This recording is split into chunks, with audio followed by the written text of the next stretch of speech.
My expectations have gotten way higher. It just happens naturally. The first year you're on, you don't know what to expect.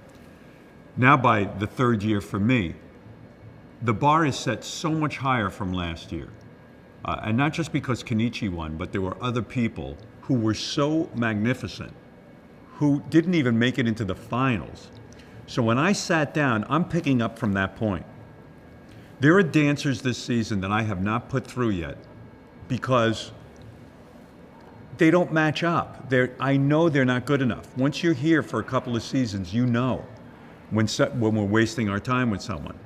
Someone's got to be special. They've got to be spectacular. Now, I'm shocked this early in the season so far that we have found what I think we could almost stop now and have a great show. That's how good the talent is. The real joy of coming back is that one moment where you realize you've just discovered someone that never had a shot before. You know, maybe they've been hanging around doing little gigs and stuff. But when you can find someone and expose them to a large audience like we have and be a small part in that process, that's what keeps me coming back. When I came into the judging, this show was already established. And I had a notion that almost it was sort of a goof. Like, hey, you know, I'll go there, I'll try to be helpful, but what does it matter in the end? And, you know, I'd watch it at home and not realize the impact. And as I'm here each season, I see the impact on people's lives.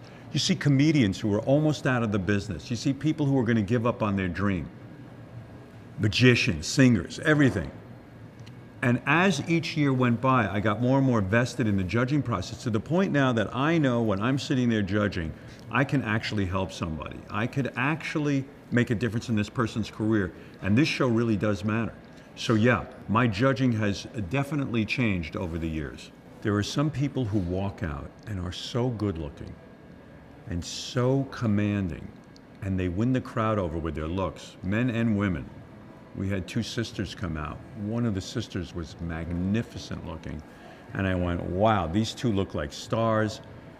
Guys are gonna fall in love with them. Women are gonna wanna be them. And they opened their mouths and they weren't that good. You know, for me, in show business, it's part look and it's part talent. There's a bunch of things that add up to a superstar. And then you have someone who's the complete opposite. They look like an everyday guy and then they turn out to be Superman. But that's the beauty of this show. And then to watch them grow and to watch them become stars in front of your eyes, like a diamond in the rough that suddenly, you know, shines bright like a diamond. That's a pretty great feeling. I love it. At the end of the last season, I said to myself, I know this year we're going to attract better comedians, even better than last year, because I think our show is friendly to comedians. We treat them with tremendous respect, and we understand the process. And so I think comedians in the past were afraid to come on, and I don't think they are now. They know they have a friend in this show, and a great forum in this show.